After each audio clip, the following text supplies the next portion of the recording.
Is Las Cruces still affordable? Everyone says Las Cruces is the affordable alternative to Phoenix, Austin, and even Seattle. But is that still true in May of 2026? I'm Elaine. I'm a local realtor here in Las Cruces, and I've been selling homes here for 9 years. And after living in the city for over 30, from creating these videos, I get a lot of emails from people asking almost the same thing. Is Las Cruces still cheap to live? Or has everyone figured out that this place is so cheap and everyone is moving here?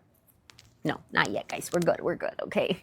So today I'm giving you the real numbers, not the headlines, not the Zillow's estimates, the actual closing costs, the utility bills, the property taxes, and the stuff that nobody tells you until after you've already moved.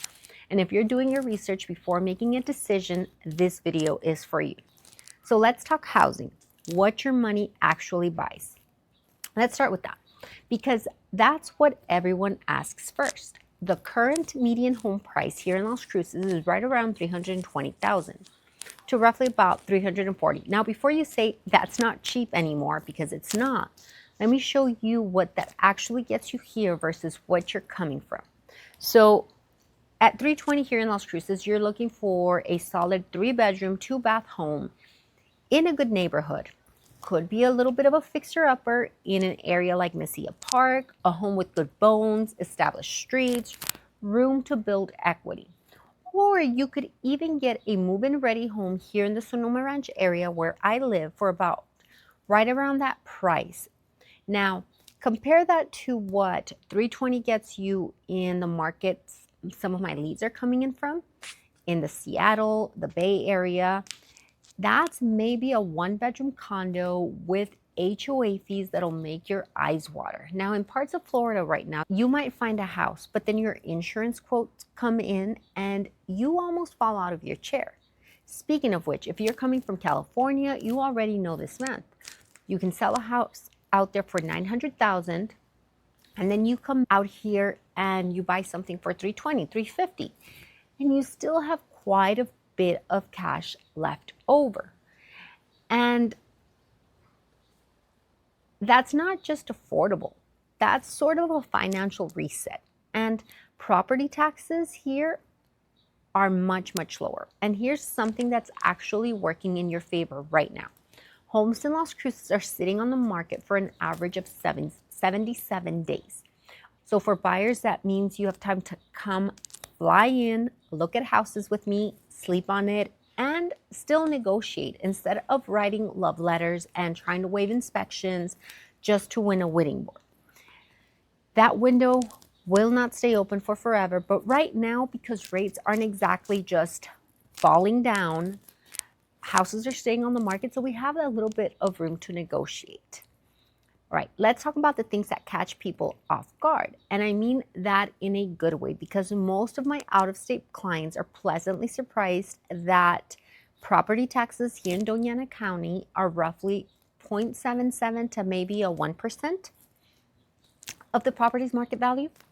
So on a $320,000 home, that's somewhere around $2,700 to about $3,200 a year.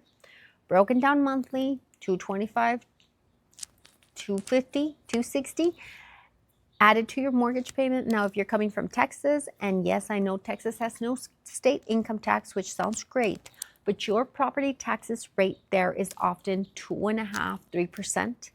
On that same $320,000 home, you'd be paying $8,000 a year in property taxes.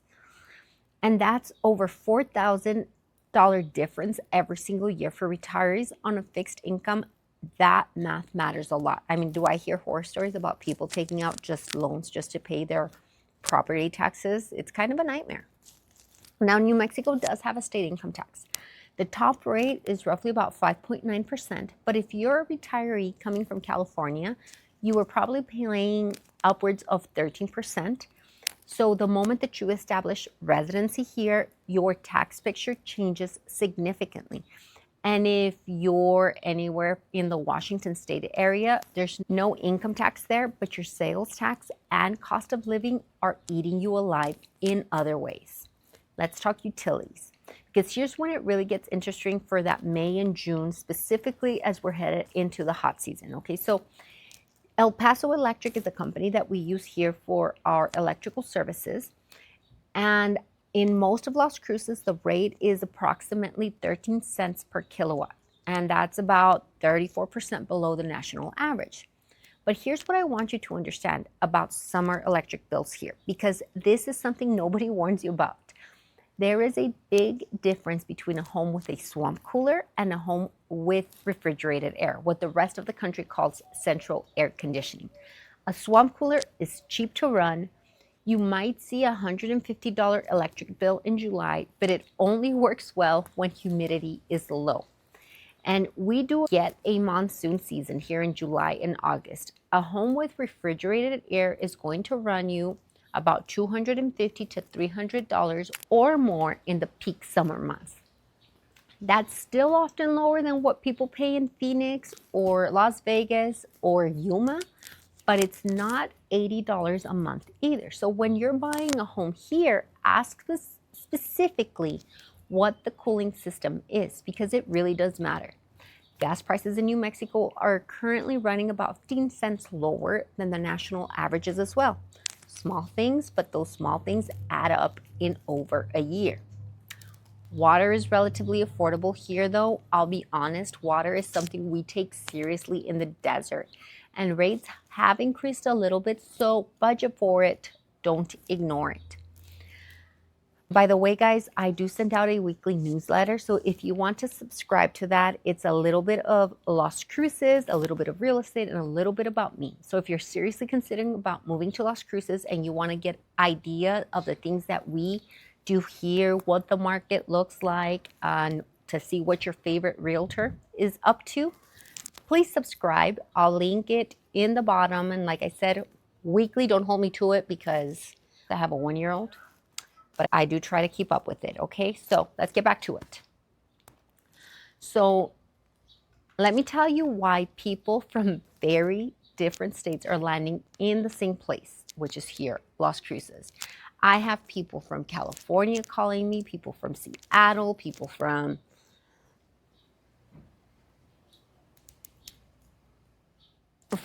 all over the country. So you're exhausted, you've been paying a mortgage or rent that would buy a mansion here. You're losing 10% of your income to California state taxes before you even pay your bills. And the moment you sell that home and you move here, two things happen. Your cost of living drops dramatically and your state income tax burden shrinks.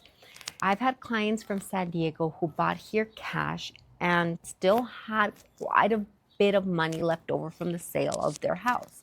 And that's not an exaggeration. Now, my peeps from Florida and North Carolina, there's more of an insurance escape more than the price of the home. This is the one that surprised me when I started hearing it regularly. I have leads from Florida who are paying $5,000, $6,000, $8,000 a year for homeowners insurance. And that's if they can even get insured right now. Wind damage, flood zones, hurricane risk, it's a mess. And here in New Mexico, we don't have hurricanes. We don't really have flooding, not events on a scale at least. And we don't have wildfire exposure like California does. So home insurance here is a fraction of what coastal residents are paying. Your cost of living includes your peace of mind. And right now, peace of mind is expensive in a lot of places. Don't throw that money at insurance. Put it towards more house, put it back in your pocket, put it towards vacationing. I've been getting phone calls from Kentucky, and to them, it's more of a weather upgrade. So to my Kentucky leads, you get it. You understand value. You're not shocked by our price point because you come from a state where housing is also reasonable. What you're done is with the gray skies, the cold months of nothing. Here, even in January, we're seeing 60-degree days and sunshine. You're not giving up the affordability. You're just finally getting the weather to go with it. And here's something for everyone coming from the green states, because I hear this a lot. But Elaine, I need trees. I need green. The desert looks so brown. The desert's meant to look brown, guys. Come walk through Sonoma Ranch, okay? Go out and see Picacho Hills. We have very mature landscaping. We have beautiful golf course views. The Oregon mountains as your backdrop sunset. You're not giving up green. You're trading a high maintenance lawn for purple mountain shadows at golden hour. And that's not a downgrade at all. I do have people that tell me how surprised they are at how green it is here. So I will play out this brown landscape a lot more just to continue to keep your hopes up, right? The final verdict and the one thing I have to tell you. So is Las Cruces still affordable in 2026? Yes. But let me be precise about that, because affordable means different things depending on where you're starting. If you're coming from California or Seattle, Las Cruces is dramatically, almost shockingly affordable. The gap between what you're used to paying and what you'll pay here is enormous. If you're coming from Florida or North Carolina, the housing price difference is real but not dramatic. What you're really saving on is insurance, taxes, and long-term stability. That matters more than people realize until they run the actual numbers. Now, if you're coming from Kentucky or the Midwest, the price points are familiar, but you're gaining 320 plus days of sunshine. You guys know it. I'm always out here filming. You're gaining lower utility costs and a lifestyle that's hard to put a dollar amount on. Now, here's the one thing I always tell people, because you know I'm not going to sugarcoat it. Mortgage rates right now are still stubborn. These rates have not dropped in a way that people had hoped for by this point in 2026. And that means that your monthly payment on a financed purchase is higher than the sticker price might suggest. Run your full numbers. Talk to a lender before you fall in love with a house. I have people I trust and I'm happy to connect you. The good news is that slower market works in your favor as a buyer right now. Sellers are negotiating, days on market are up. That's your leverage. Look, I'm not trying to sell you on Las Cruces. Trust me, I know all things we lack, and I'll direct you to that video right here up next. But I know that this place is slow and great if you're looking to retire. I see it when people call me. They are tired of high maintenance homes, yards, upkeep, the city rush, traffic. While we lack a lot of things, life also seems easier here. I vacation to get to bigger cities knowing that I'll come home to little Las Cruces. Right? Drop your comments below, drop your questions below, or send me an email directly. Check out this next video because, like I said, I will go through all the reasons why you will hate living here in Las Cruces. And I'll see you guys on the next one.